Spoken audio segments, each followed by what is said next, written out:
যে নারী ফরজ গোসলে দেরি করবে ওই নারীর তিনটি ক্ষতি হবে।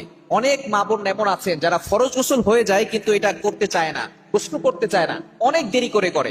দেখা যাচ্ছে রাতের বেলা তার গোসল ফরজ হয়েছে, সে দেখা যাচ্ছে পরের দিন দুপুর বেলা রান্না বান্না শেষ করে এরপরে সে ফরজ গোসল আদায় করে। খবর এটা কখনো করা যাবে না, কেননা এই ফরজ গোসল যখন হয়ে যায় তখন কিন্তু তার নাপাক হয়ে যায় এবং ওই অবস্থায় সে কোরআন পড়তে পারবে না, কোরআন ধরতে পারবে না। এবং এ বিষয়ে অবশ্যই সতর্ক থাকতে হবে যাতে করে ফরজ গোসল অবস্থায় যদি আপনি মারা যান তাহলে আপনার কি অবস্থা হবে।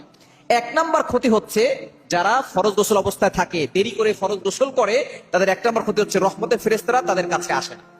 এবং যেই ঘরে এই ফরজ গোসল দেরি করে যারা করে ওই ঘরের ভিতরে রহমতের ফেরেশতারা প্রবেশ করে না, যেহেতু তারা নাপাক এই জন্য তাদের ঘরে রহমতের ফেরেশতারা প্রবেশ করে না।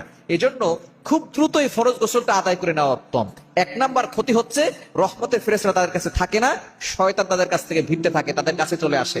এবং দ্বিতীয় নম্বর সমস্যা হচ্ছে তাদের জীবন থেকে রহমত উঠে যায়, জীবনে কোনো রহমত থাকে না, জীবনে কোনো বরকত থাকে না। যারা দেখবেন ফরজ গোসল দেরি করে করে, এবং দেখা যাচ্ছে যারা ফরজ গোসল দেরি করে করে তারা কিন্তু ফজরের নামাজ পড়ে না, আর যার ফজর ছুটে গেল তার জীবনের সকল বরকত ছুটে গেল। এই জন্য ফজর ছুটানো যাবে না। ফজর যদি ছুটে যায় অনেকে মনে করে যে জোরের সময় একসাথে পড়ে নিব, এটা যে আপনি করছেন অবশ্যই কিন্তু আপনি গুনাহগার হচ্ছেন এবং জীবন থেকে বরকত উঠে যাবে। এবং তিন নাম্বার হচ্ছে যারা ফরজ গোসলে দেরি করে তাদের জীবনে অভাব লেগেই থাকে, অভাব থেকে তারা মুক্ত থাকতে পারে।